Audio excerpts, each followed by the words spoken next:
வணக்கம் மக்களே, தயவு செய்து இந்த வீடியோவை ஃபுல்லா பாருங்க. நம்ம பல்லட ஏரியா பக்கம் இருக்கிற அவினாசியை சேர்ந்த அவினாசி ராக்கர்ஸ் அப்படிங்கிற இன்ஸ்டாகிராம் இன்ஃப்ளூயன்சர் சகோதரர் பிரதீப் குமார் பெண்கள் பாதுகாப்பு சட்ட விழிப்புணர்வுக்காக அவினாசி டு லடாக் வரை நடைப்பயணமாக சோலோ வாக் போயிட்டு இருக்காப்ல. அதுக்கு சில பேர் நெகட்டிவ் கமெண்ட் கொடுக்குறீங்க. அது கொஞ்சம் வருத்தமா இருக்குங்க. சகோதரர் அவினாசி ராக்கர்ஸுக்கு நான் சொல்றது என்னன்னா, ஒண்ணுமே இல்லைன்னு உதறித்தல்னு திருக்குறள் உலக பொதுமறை ஆகலையா? ஆயுதமே இல்லாம அண்ணல் காந்தி வெள்ளையரை அடிச்சு விரட்டலையா? நடந்தே போடான்னு சொன்னவங்க முன்னாடி 4 லட்சம் ரூபாய் கார்ல சூப்பர் ஸ்டார் வந்து காட்டலையா? 8ஆம் வகுப்பு பெயிலான டெண்டுல்கர் தன்னை பத்தி அதே 8ஆம் வகுப்பு புத்தகத்துல பாடமா வர வைக்கலையா? இவ்வளவு ஏங்க, மூஞ்சியே சரியில்லைன்னு சொன்னவங்களுக்கு மத்தியில முதலமைச்சர் வேட்பாளரா தளபதி வந்து நிக்கலையா? மேலும் ஒன்று, என்னுடைய 16வது புத்தகமான ஒண்ணுமில்ல உள்ளுக்குள்ள அப்படிங்கிற புத்தகத்தோட ஒரு கொட்டேஷன் சொல்றேங்க.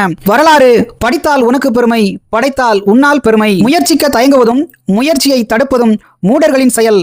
கழித்துவிட்டு கடந்து செல்லுங்கள். பொழுதுபோக்கு தளமாக இதை பார்ப்பவர் மத்தியில் போராட்ட களமாக பார்த்திருக்கிற சகோதரர் அவினாசி ராக்கர்ஸுக்கு பல்லடம் ஏரியா இன்ஸ்டாகிராம் சார்பாக எண்ணங்கள் இமயம் தொட இதயத்து வாழ்த்துக்கள்.